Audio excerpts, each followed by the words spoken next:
Y ahora estamos comunicados con la ciudad de Córdoba, estamos con Eduardo González Holguín. Él es candidato a senador por el Partido Humanista de la ciudad de Córdoba, recta final.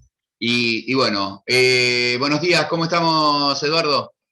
Hola, ¿qué tal Marcelo? ¿Cómo te va? Bien, acá estamos, es como decir, la recta final, el último esfuerzo que estamos haciendo, ¿sí? Bueno, han trabajado a destajo, ¿no? Todos los partidos. Bueno, las encuestas nos están diciendo de que no va a haber mucho interés por parte de la gente, por lo menos para esta paso. Es como que la gente está un poco apática, ¿no? Me parece de que hay cosas que las preocupan más. Recién en el editorial yo les decía que es bueno que todos los ciudadanos vayan a votar porque es un derecho que tenemos en democracia y hay que aprovecharlo y evitar volver a la zona oscura que nos tocó vivir en la época de la dictadura militar. No importa a quién voten, me parece que tienen que ir con memoria y a votar a quien crea de que le pueda dar una solución en el Congreso o que por lo menos ayude en el Congreso. ¿Ustedes cómo lo ven? Ustedes estuvieron trabajando mucho y me parece de que grata sorpresa la gente que empezó a hablar de sus proyectos porque el proyecto de violencia que tratamos en la última entrevista que tuvimos tuvo mucha repercusión porque después me llamaban para preguntarme, bueno, cómo era ese tema. Hay muchos proyectos que tuvieron buena repercusión. ¿Ustedes esperaban esto?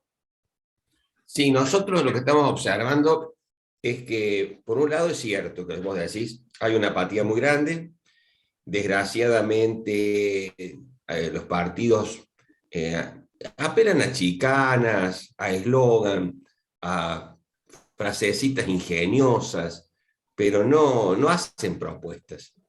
Y entonces un fuerte nuestro ha sido la propuesta.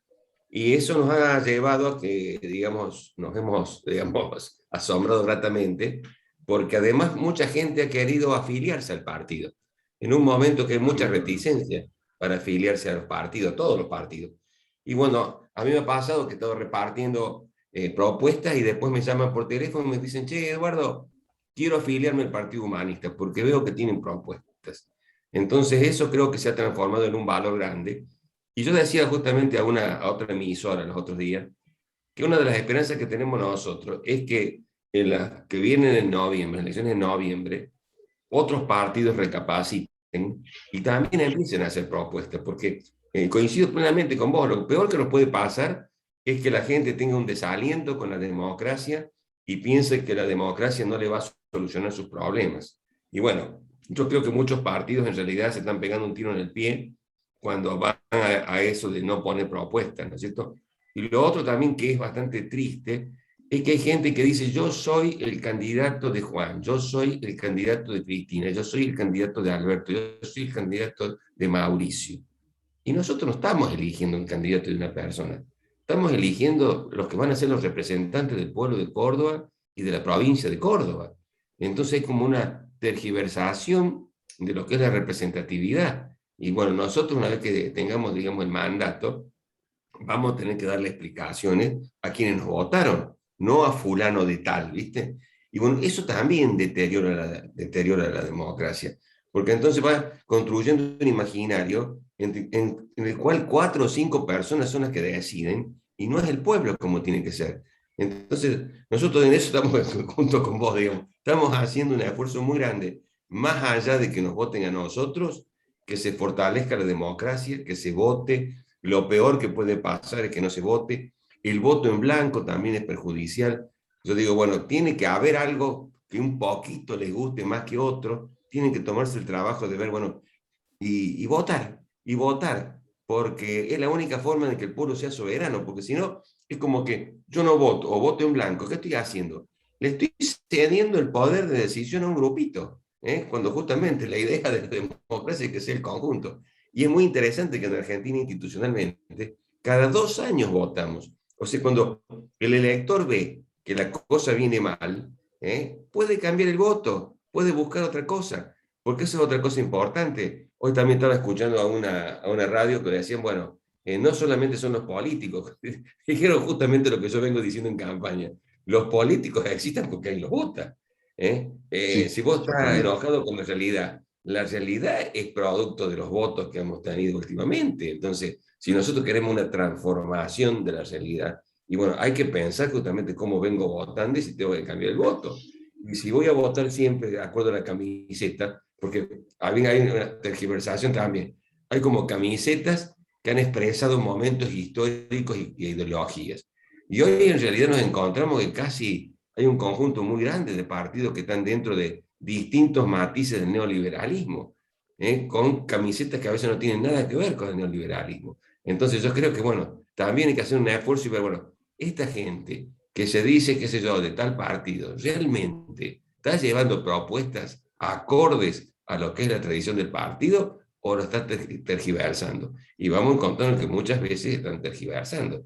Entonces yo creo que en este momento, en estos días que faltan, que uno entiende el trajín, los problemas que tiene la mayoría, yo invito a todos a pensar realmente en las políticas, a pensar que si esas políticas me favorecen o no a mí, a mi familia, a mis amigos, a mi sector económico, a mi sector social, y ver realmente si hay una coherencia entre lo que se dice ser y lo que se es realmente, ¿no? A mí me parece que dentro de todo, Córdoba debe ser de las provincias donde más propuestas por parte de los partidos ha habido. Vos ves los canales porteños y se están sacando los ojos entre Larreta, entre Bullrich, entre Vidal, entre Macri. Este, yo creo de que, esto es personal, ¿no? Yo creo que hoy las propuestas en Córdoba están a las claras. Tenemos, por ejemplo, Hacemos por Córdoba, que está más ocupado en querer contarnos o hacernos creer de que les preocupa todo lo que tenga que ver con la mujer. Sabemos que no es así, es una contradicción y hay archivo, no resiste archivo esa idea. Pero sirve, como decís vos, ¿no? El eslogan. Ahora, por parte del Frente de Todos, tenés un montón de gente que está desilusionada con la lista. Entonces, fueron a participar en listas propias que no van a llegar a nada, desgraciadamente, porque vos sabés que es muy difícil 40.000 votos, es muy difícil. Y entonces, y si no tenés el aparato y si no tenés el dinero, es mucho peor aún. Entonces, tenés desparramado un montón de gente capaz que son peronistas y que están en otros lados hoy. Esa desunión es lo que preocupa porque eso es lo que te va a terminar quitando votos. Si no, ayer lo hablábamos con Pablo Carro a esto, decíamos, a ver, ¿por qué Eduardo González Holguín no está donde tiene que estar? Y está en el Partido Humanista. Bueno, se recordó de que eras profesor en la facultad y que te conoce, pero ¿por qué? Eso se puede explicar. ¿Por qué nos desunimos si cuando llegue el momento terminamos perdiendo, como es lógico? Porque Bueno, ya ahí, no todos los papelitos van al mismo lugar, como en Cambiemos. claro, ahí vos tenés una cosa interesante. Primero, digamos que hay un electorado bastante sofisticado en Córdoba. O sea, la gente que elige piensa, mira, analiza. O sea, no es que uno lleva para cualquier lado, dice yo voy acá y vos. Entonces, primero es eso, ver realmente qué está buscando. Desgraciadamente ahí el Frente de Todos dejó de ser, digamos, un espacio democrático y se fue deteriorando. O sea, el Pablo Carlos tiene que acordarse de que a él lo bajaron de un plumazo cuando era candidato a gobernador, Sí, sí, sí, sí. en contra de la dirigencia y la militancia de Córdoba. Yo creo que ahí fue el problema más grande que tuvo su espacio político, porque éramos muchos que estábamos apoyando y él había surgido de un proceso democrático muy interesante, pocas veces visto en Córdoba, eso hay que recalcarlo. En ese momento se lograron hacer asambleas de más de 1.000 personas participaron en el consenso para que él saliera candidato a gobernador y después lo bajaron. lo bajaron de Sí, Buenos Aires. sí, Entonces, sí. eso fue una cosa terrible. A partir de ese momento empezó la disgregación. ¿Por qué? Porque nadie quiere estar en un lugar donde no puede opinar. Entonces, de nuevo aparece justamente una formación de listas que se hacen en Buenos Aires y no en Córdoba. Bueno, y eso no es solamente lo que a veces ponemos la cara. Nosotros ponemos la cara porque tenemos un montón de gente que te dicen, a mí, "Che, Eduardo, ni se te ocurra ir ahí, ni se te ocurra". ¿Por qué? Porque no estamos decidiendo, porque no es un espacio democrático. No es democrático ni en cuanto a las propuestas, ni democrático en cuanto a las candidaturas. Entonces, la desunión viene justamente porque acá, en Córdoba, no hay una estrategia justamente de lograr una articulación del espacio, lograr consensos. Y entonces a algunos les resulta mucho más cómodo levantar el teléfono, pintar una realidad, porque eso también es importante, pintar una realidad a alguien de Buenos Aires. Ese de Buenos Aires no conoce qué está pasando en Córdoba y dice, bueno, si vos me decís que es así, ¿y qué va a decir? Métele para adelante. Y entonces dice, a mí fulano de tal me dijo, y entonces aparece un mecanismo de verdad por autoridad, que es un mecanismo muy primitivo además, ¿no? Y entonces lo que tenemos es espacio, donde tenemos gente que le gusta analizar el mecanismo de verdad por autoridad, tampoco le cabe. Entonces yo creo que, bueno, yo diría eso. El problema que tuvo ese espacio, que lo sigue teniendo, decimos, es que lo que yo llamo que hay muchos partidos sucursal que no toman decisiones acá en Córdoba, toman en Buenos Aires.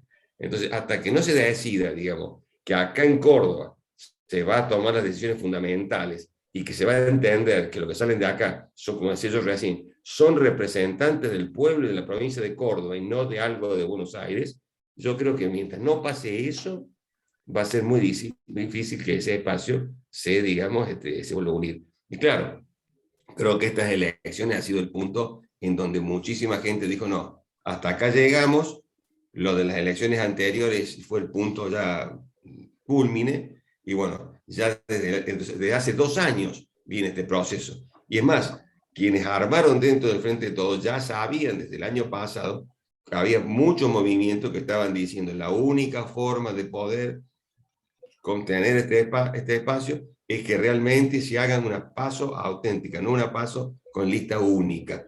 Y bueno, desgraciadamente no se dio. Y bueno, yo te digo, uno trata de mantener su espacio, quiere decir, yo no voy a estar, digamos, encima, fortaleciendo que dentro de un consenso que tenemos nosotros, la gente que está en el Partido Humanista, se provoca una mayor dispersión porque vamos corriendo a un lugar donde los compañeros no quieren. Entonces, por eso digo, a veces nosotros, como pasa con Fernando Schule, somos la cara visible de un consenso que hay en un conjunto de compañeros.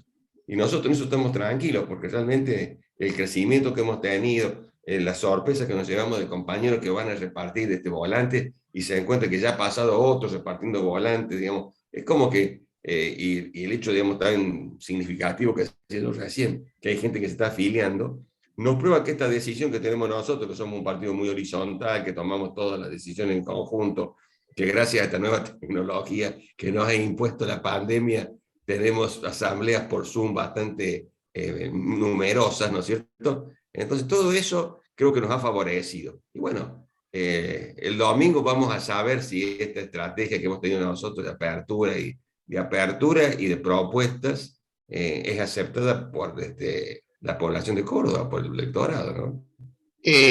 Uno nota cuando escucha a la gente, cuando lee algunas encuestas.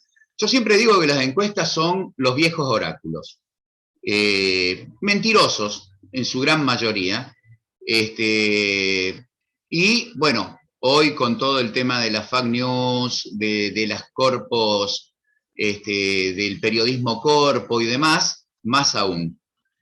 Tengo una encuesta de la ciudad de Córdoba que habría salido desde la interna o habría sido pedida por la gente de Hacemos por Córdoba, donde dice que Juntos por el Cambio tiene el 7%, Hacemos por Córdoba el 4,3%, Frente de Todos el 2,5%, la lista P, lista 23C, que me parece que es el peronismo federal o el acuerdo Forja, 2,4, ahí me llama la atención ya ese número, y el 1,8 por el lado del Frente de Izquierda. El resto de los partidos es menos 1.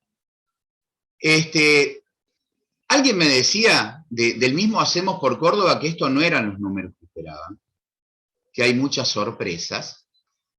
Y a mí me parece que la gente está cansada de los mismos nombres. La gente está cansada de que siempre son los mismos candidatos, de que siempre son los mismos los que se van a ir a diputados o a senadores.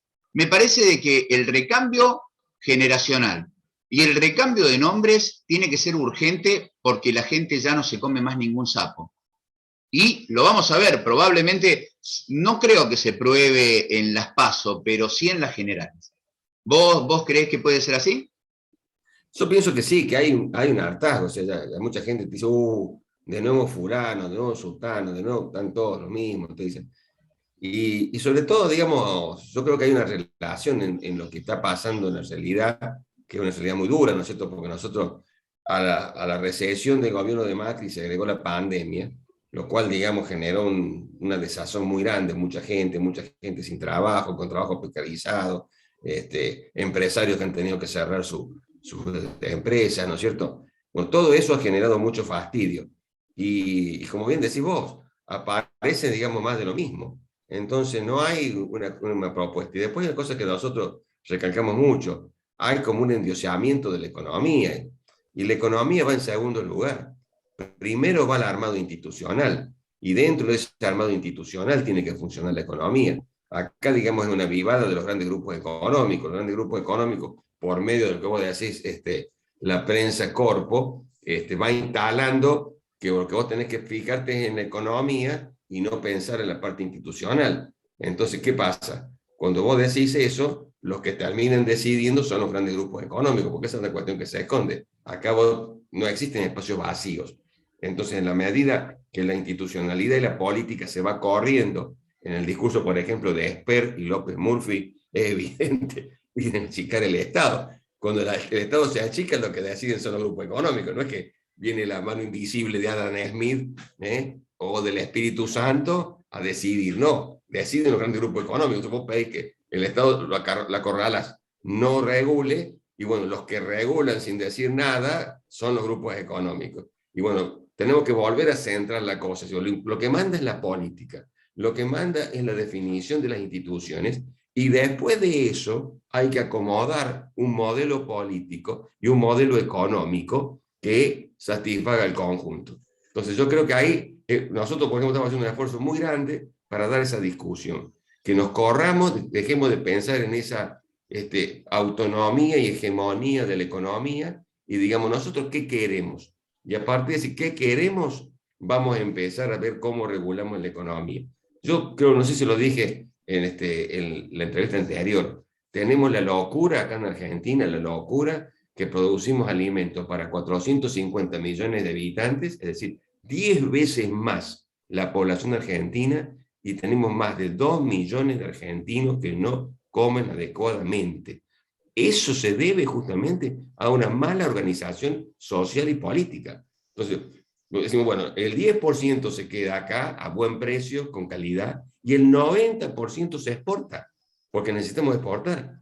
Pero acá aparece como una cosa loca, que de nuevo, no se sabe por qué hay argentinos que tienen que pasar hambre cuando somos prácticamente un paraíso de producción de alimentos. Bueno, eso es un problema esencialmente político. Entonces, y nosotros estamos proponiendo justamente ese tipo de medidas. Eduardo, bueno, La Nación ayudó a Córdoba hasta ahora más de lo que lo hizo Macri en 4 años. Programas de obras públicas que se están realizando, pero que los cordobeses no saben que es La Nación la que se está haciendo cargo de esas obras hasta ahora. Acá caemos otra vez en la prensa, ¿no? De la falta de información, de la falta de contar cómo es la realidad por parte del gobierno provincial. A mí me parece que el cordobés de a pie la está pasando mal. Y te digo el cordobés de a pie porque la tendencia que tiene Juan Schiaretti es tratar de atraer votos de la derecha. Entonces, es apoyar a los empresarios, a la gente del campo, pero no al trabajador. Entonces, en pleno congelamiento de tarifas, nosotros nos seguían aumentando las tarifas de luz, la tarifa de gas, la tarifa de agua, los peajes ahora. ¿Por qué ocurre esto? Y si vos creés de que ahí tenemos el gran problema, los cordobeses, que necesitamos política y no tanta economía como la que se está llevando a otro lado y no al que realmente lo necesita, especialmente el trabajador de Córdoba. Claro, vos tenés acá un problema de un modelo, digamos, paradójicamente, desde que, digamos, empezó la hegemonía, digamos, desde la Sota en el Partido Justicialista. En el Partido Justicialista hubo un viraje muy grande. Dejó de tener como base electoral al trabajador y empezó a buscar, digamos, como sustento electoral, por un lado la clase media y por otro lado, digamos, el campo. O sea, el peronismo había sido fundamentalmente urbano y de trabajadores, y pasó a ser clase media, empresaria y del campo. Eso significó, por ejemplo, que el impuesto inmobiliario rural sufría, digamos, un atraso muy grande, porque en 1991 se suspendió el mecanismo que había de evaluación de los campos. Y entonces vos tenés hoy que, a pesar de que Schiaretti, un poco, digamos, apretado por la situación económica, ha tenido que aumentar algunas evaluaciones fiscales del campo, nosotros estamos viendo que importantes campos de la zona más rica, ¿no es cierto?, de la provincia de Córdoba, siguen valiendo menos que una casa de un barrio de trabajadores en Córdoba. Entonces hay justamente una inequidad fiscal impresionante, y bueno, esos sectores beneficiados, sin lugar a dudas, siguen apoyando este gobierno. Y bueno, nosotros estamos en un país federal, en donde la nación puede llegar a hacer algunas cosas, pero la política concreta que llega, digamos, al masivo del ciudadano de a pie, es la que justamente se realiza la provincia. Yo me acuerdo en la época de la Sota, que entraron una cantidad de programas muy interesantes de obras públicas para los municipios. Y entonces de la Sota me acuerdo que dijo, sí, dice, eso viene bien, pero para la diaria los municipios necesitan a la provincia. Y la provincia de Córdoba tiene un sistema obsoleto de coparticipación. No es como la nación, que se coparticipa automáticamente a las 3 de la tarde a todas las provincias, porque hay un programa de computación, que entró tanta plata y automáticamente de esa plata el 8,9% le corresponde a Córdoba. Y todos los días a las 3 de la tarde el Banco Nación distribuye. En Córdoba se hace una distribución cada 15 días y por medio de una resolución del ministro de Finanzas. Por lo tanto, por ahí, entre comillas, se olvidan algunos municipios. Entonces, es muy discrecional todavía este sistema, digamos. Entonces, es cierto que esa advertencia que hace de la Sota para la diaria, necesitas estar bien con la provincia de Córdoba, con el gobernador, era, digamos, una especie como de amenaza, está bien.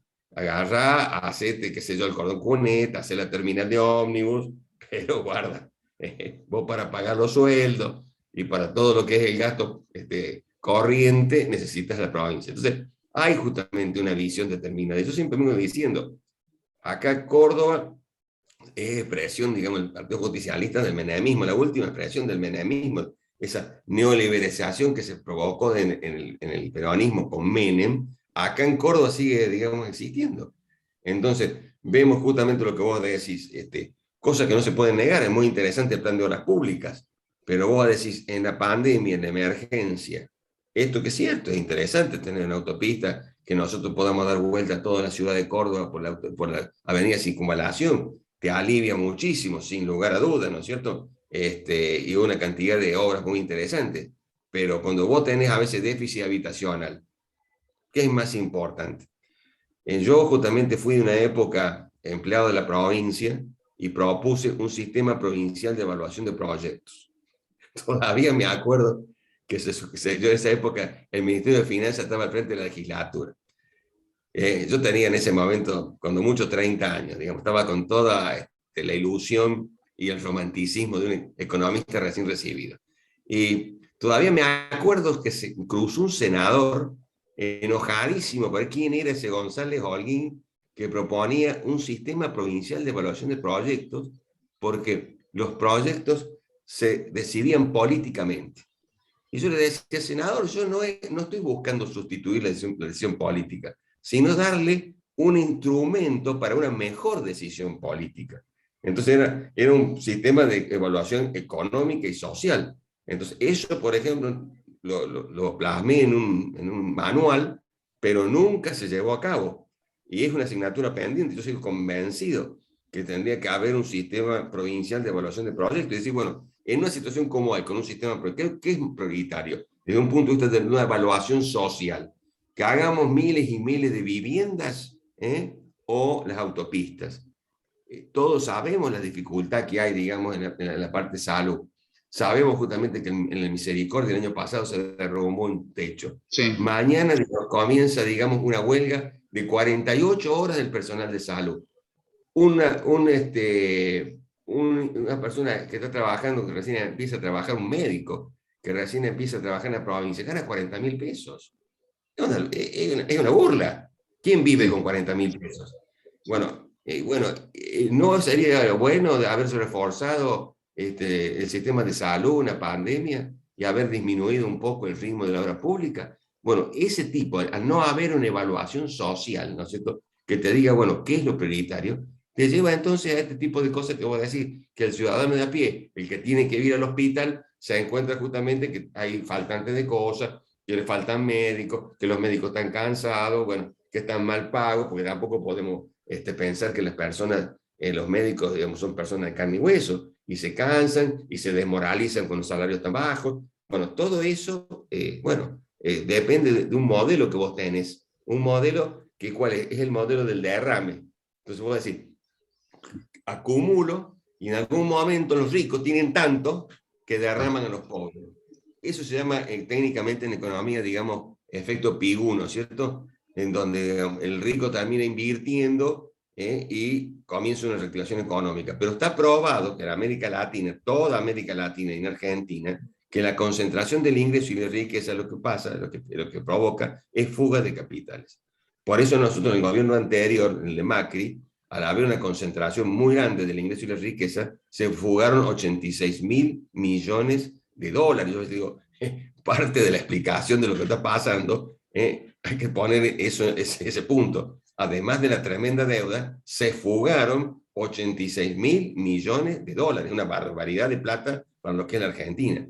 Entonces, cuando vos tenés un modelo de concentración del ingreso y la riqueza, como tenés en la provincia de Córdoba, lo que está favoreciendo no es la inversión, sino la fuga de capitales. Y desgraciadamente, digamos, hay estudios para toda América Latina, incluido Argentina, que prueban, ¿no es cierto?, que por lo menos desde hace 30 años en Argentina y en América Latina viene ocurriendo eso. Se concentra el ingreso, se concentra la riqueza y se aumenta la fuga. Y entonces justamente para evitar que se fugue la riqueza, lo que tenés que hacer es una distribución del ingreso.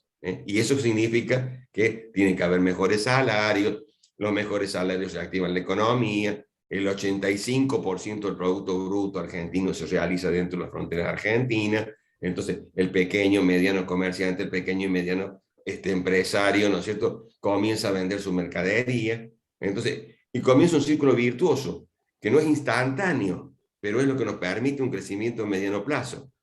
O sea, nosotros, por ejemplo, hoy estamos viendo una reactivación económica, hasta los economistas más liberales y más contra el gobierno están, digamos, aceptando que, bueno, que la economía despegó, que todas las ramas de la industria están creciendo, que está creciendo la construcción, que tiene un efecto multiplicador impresionante, pero el empleo no levanta.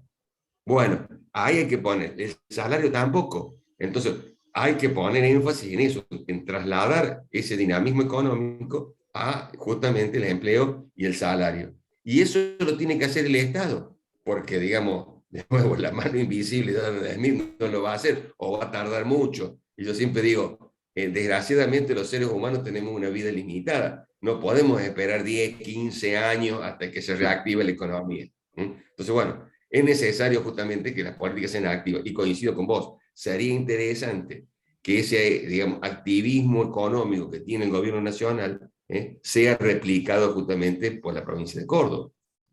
Eduardo, las dos últimas.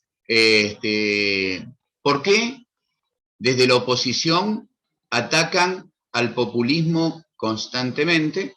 Es la uno. Y después, bueno, ¿qué mensaje le querés dejar a nuestros oyentes, a la ciudad de Brinkman y parte de la zona que nos escucha?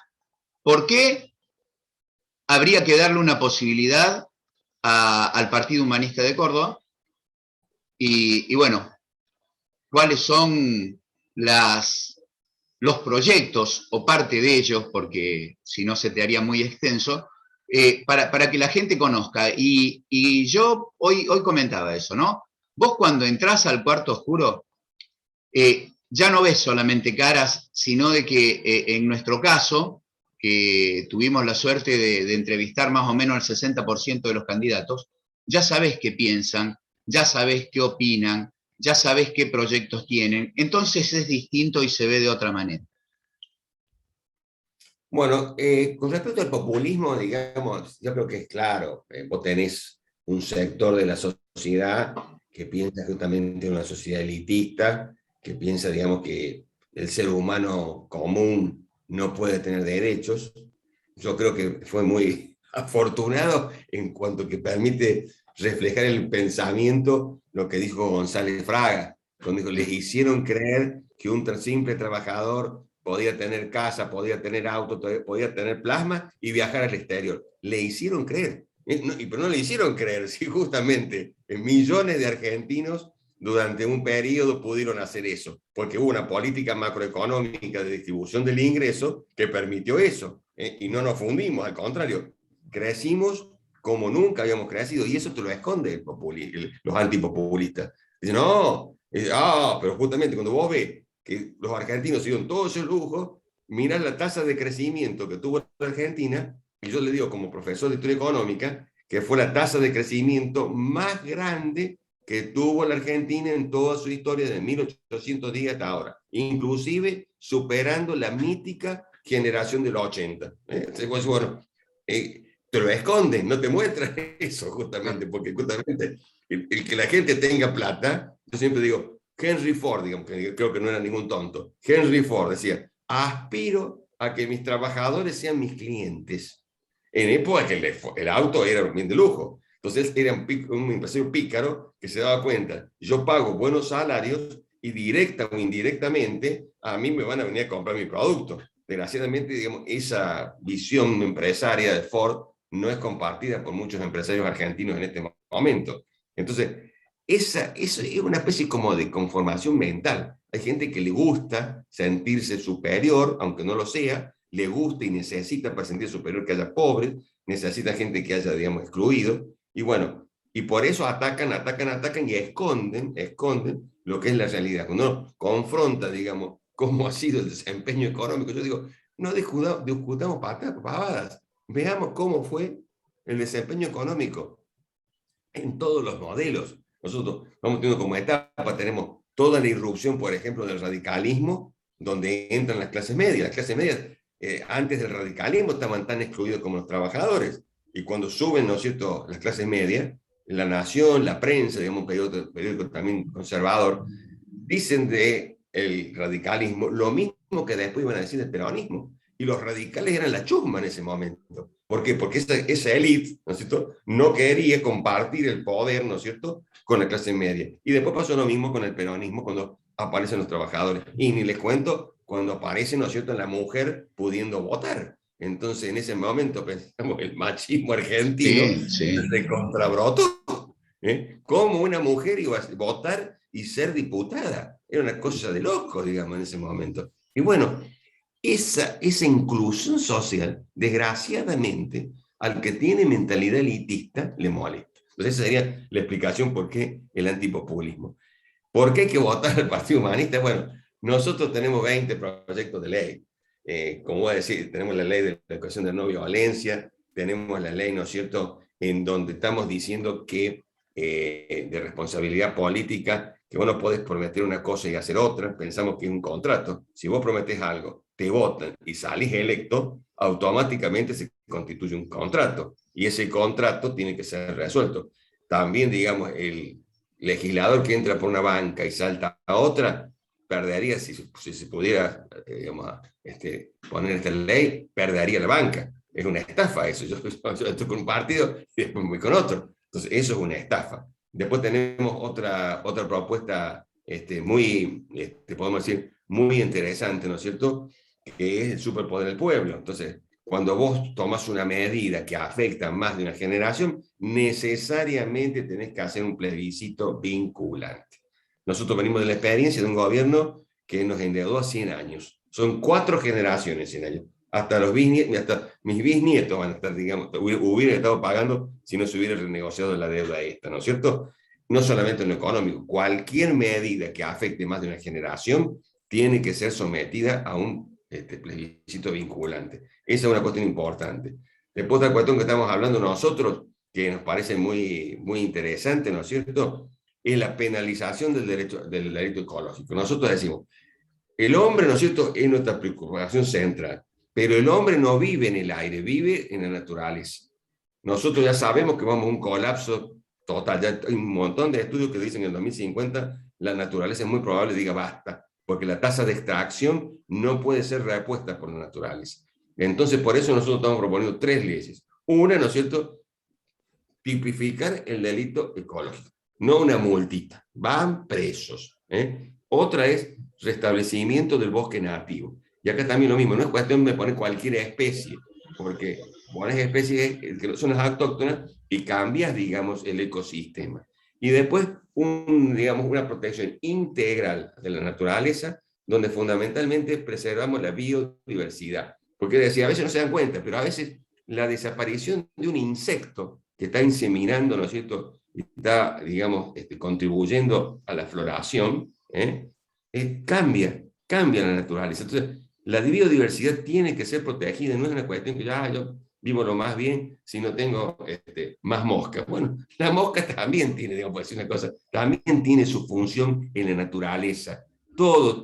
Entonces, ese daño que estamos haciendo nosotros nos lleva inexorablemente a una cuestión importante. Y después uno se encuentra, por ejemplo, bueno, tenemos que hacer una reforma fiscal, no puede ser, digamos, que cuando uno compra pan, cuando uno compra leche, pague IVA. A veces la gente no se da cuenta, pero casi un cuarto de los ingresos de un trabajador que fundamentalmente van a alimentos, se van en impuestos. Entonces tenemos que terminar con el IVA, tenemos que ir con un sistema más progresivo, tenemos que mejorar el impuesto a las ganancias. Ustedes han visto, cuando el gobierno anterior había bajado la alícuota del 35% para las grandes ganancias al 25%. En Estados Unidos, el que gana mucho paga el 55%. Estados Unidos, no estoy hablando de Venezuela ni de Cuba, Estados Unidos, la madre patria del capitalismo, puedo decir. Bueno, ahí justamente tenés una... Es más, y Clinton saca a Estados Unidos del déficit que le había dejado Bush con una sobretasa del impuesto a las ganancias. Bueno, el impuesto a las ganancias es considerado el impuesto más justo. Entonces tiene que ser la columna vertebral el impuesto a las ganancias. Pero un impuesto a las ganancias bien hecho. No puede ser que un trabajador que gane 100.000 pesos pague impuesto a las ganancias o 150.000 como es ahora. Directamente tiene que ser mucho más. O sea, realmente el que gana en serio tiene que pagar bien. Y entonces vos podés sustituir, digamos, lo que puede perder el Estado por sacar el IVA a los alimentos, por un impuesto a las ganancias bien hecho, donde realmente, digamos, contribuyan los que más ganan. Y después en todos los países del mundo hay impuestos, digamos, a la riqueza, que acá fue un escándalo. Yo he sido gobierno, esos 300 y algo que se niegan a pagar, yo los hubiera publicado, porque directamente son tipos totalmente egoístas, ¿no es cierto?, individualistas, que no se compadecen con la situación que tiene el conjunto del país, teniendo una riqueza impresionante, porque ese 2% que tuvo que pagar, 2% de la población, que tuvo que pagar impuestos a la riqueza, digamos, es realmente los súper ricos de Argentina. Y que no es que sean súper ricos también, porque sí, porque están en un país que le permitió hacer esa riqueza. Y en un momento digamos, de dificultad, que se nieguen a hacer una contribución. Realmente fue lamentable. Yo, si hubiera sido gobierno, los hubiera publicado con nombre y apellidos para que sepamos justamente. Entonces, la reforma del sistema impositivo te lleva justamente a que tengan una actividad fiscal. Y entonces, cuando vos dejas de castigar, digamos, lo que menos tiene, esa gente, por ejemplo, volviendo al ejemplo del IVA en alimentación, esas personas se encuentran con más recursos para gastar. Nosotros tenemos un término en economía que se llama ingreso disponible, que es el ingreso después de los impuestos. Respecto a los impuestos, bueno, tenés más plata y eso te mueve la economía. Entonces, tenemos, no sé cuánto tengo tiempo, son 20 leyes que tenemos nosotros. Vos decime cuando pueda parar en vano, ¿viste? Y sigo con todas las propuestas. Yo creo que, como estoy mostrando, tenemos propuestas para el inmediato, para el corto plazo, para el mediano plazo y para el largo plazo. Y es con esta visión institucional, que realmente está pensando, si nosotros pudiéramos llevar a cabo estas leyes, sin lugar a duda le cambiamos la vida a los argentinos y le transformamos la vida a los cordobeses. O sea, realmente estamos pensando en otro tipo de Argentina, donde el hombre pasa a ser justamente la preocupación central de la política y de la economía. Eduardo, bueno, sabemos que es difícil también en el Congreso por la cantidad de legisladores que hay, ¿no? Es muy difícil, porque vos podés presentar proyectos. En Córdoba, en los últimos tiempos, se han presentado proyectos muy interesantes. Nosotros hicimos un dossier sobre ese tema y algunos de esos proyectos ni siquiera llegaron a recinto. Porque, bueno, porque ya es una escribanía nuestra legislatura por el hecho de que tenés más del porcentaje que necesita Hacemos por Córdoba, y entonces, bueno, todos los otros dependen de la buena voluntad que tengan de llevar el proyecto o no a cabo, o adelante. Ustedes, desde el Partido Humanista, ¿están pensando a futuro 2023? Porque ahí sí es distinto. Porque en el 2023 se elige gobernador. Y entonces, cuando vos vayas con proyectos para mejorarle la vida a los cordobeses, muy probablemente tengas posibilidades por el hecho de que, vos dijiste bien, el cordobés es pensante, va al cuarto oscuro y no agarra el boleo. Ya más o menos tiene claro qué es lo que va a buscar. Por lo menos la gran mayoría. Bueno, nosotros tenemos un proyecto hasta el 2027, o sea, 2023, ¿no es cierto? 2025, 2027. O sea, es una construcción a mediano plazo, no pensamos que vamos a cambiar. Pero acá hay toda una serie de cosas. Cuando uno logra, digamos, una banca, consigue, digamos, una mayor visibilidad. Entonces, una cosa que nosotros esperamos es que a partir de ser un partido con tanta propuesta, otros partidos también deciden hacer propuestas y empezamos un debate. También nosotros tenemos, entre los proyectos que tenemos justamente una ley de responsabilidad de la información, en donde justamente tratamos, por un lado, de que, bueno, digamos, la libertad de prensa tiene que ser, digamos, un bien intocable. Pero desgraciadamente la fake news, la mentira, ¿no es cierto?, termina afectando la libertad de prensa. Entonces, pensamos justamente que la ley de responsabilidad de prensa, o el proyecto de ley que tenemos de responsabilidad de prensa, va a permitir también, o si empezamos a trabajarlo, a que comience, digamos, a haber más transparencia y más comunicación.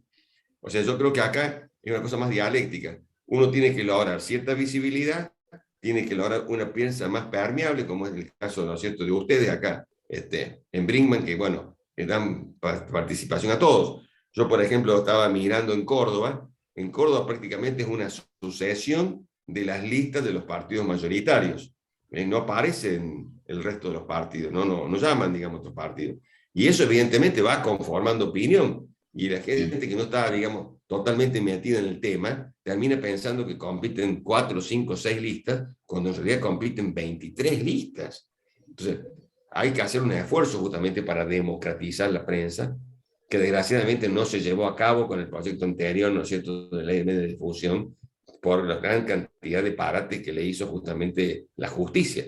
Nosotros tenemos un problema de una justicia tremendamente conservadora, y acá también hay que decir, la justicia no es una cosa que también que está en el cielo o cae, ¿no es cierto?, de un lugar totalmente impoluto. La justicia tiene una idea de sociedad determinada. Si yo tengo una idea de una sociedad elitista, la justicia es también elitista.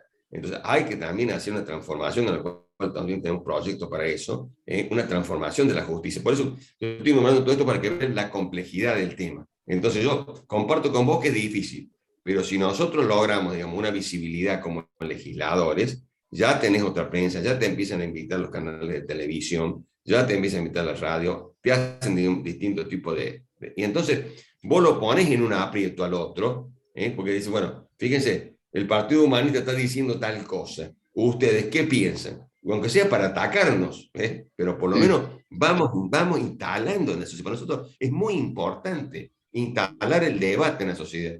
Yo siempre pongo un ejemplo, que yo como profesor de historia, un ejemplo de una de las causas de la Revolución Francesa. Cuando se hizo la Revolución Francesa, se tienen que convocar estados generales, que era una especie de parlamento. Esos representantes de los estados generales, que era en realidad una figura, podemos decir que hasta medieval, porque vos representabas el primer estado, representaba a los nobles, el segundo estado a la burguesía, el tercer estado, digamos, al campesinado. Entonces, vos te encontrabas que se reunían y el que salía elegido llegaba, le caía un cuaderno con las anotaciones de qué tenía que llevar. No era que iba a proponer cualquier cosa en los estados generales. Tenía que ir a proponer lo que le había dicho la parroquia de su pueblo, la asamblea de la parroquia de su pueblo. Y eso generó, digamos, una movilización en la sociedad de Francia que se vio obligada, digamos, a discutir qué quería, que cuando llegan, ¿no es cierto?, y se instituyen los estados generales y quieren hacer otra cosa, el pueblo de París se levanta, porque había tomado un nivel de conciencia muy grande con esta discusión. Fíjense en ese momento en donde no había medios de difusión, simplemente fueron asambleas que se hacían por parroquia. Bueno, en este momento nosotros también aspiramos a eso, que el debate, ¿no es cierto?, se instale en la sociedad, comencemos a pensar, digamos, esto, y saquemos esta idea que nos meten los conservadores de que nada es posible. Cuando vos decís, bueno, yo quiero justamente que el trabajador lo bien, no, bueno, ¿cómo va a comprar plasma? ¿Cómo va a poder ir al exterior? ¿Cómo va a comprar autos? ¿Cómo va a tener casa propia? Y yo digo, eso podría ser a lo mejor si la Argentina fuera un desierto, pero una Argentina con la dotación o con la generosidad que ha tenido la naturaleza para dotarla. Es posible. Es un problema de mala administración, digamos, y de un modelo de desarrollo perverso que no piensa en la distribución del ingreso y la riqueza. Entonces, yo creo que hay que sacar esta idea que por ahí nos meten los conservadores de que hay muchas cosas que son imposibles. Yo creo que justamente nosotros podemos transformar la Argentina si cambiamos las instituciones y ponemos la economía al servicio del hombre. Eduardo, muchísimas gracias por la atención, gracias por atendernos cada vez que te convocamos. Así que, bueno, la mejor de la suerte para el domingo, que puedan pasar a la etapa final. Muchas gracias, muchas gracias. Así esperamos nosotros. Casi que lo descontamos. ¿No? Dale, un abrazo grande. Un abrazo para vos también. Chao, hasta luego. Chao, hasta luego.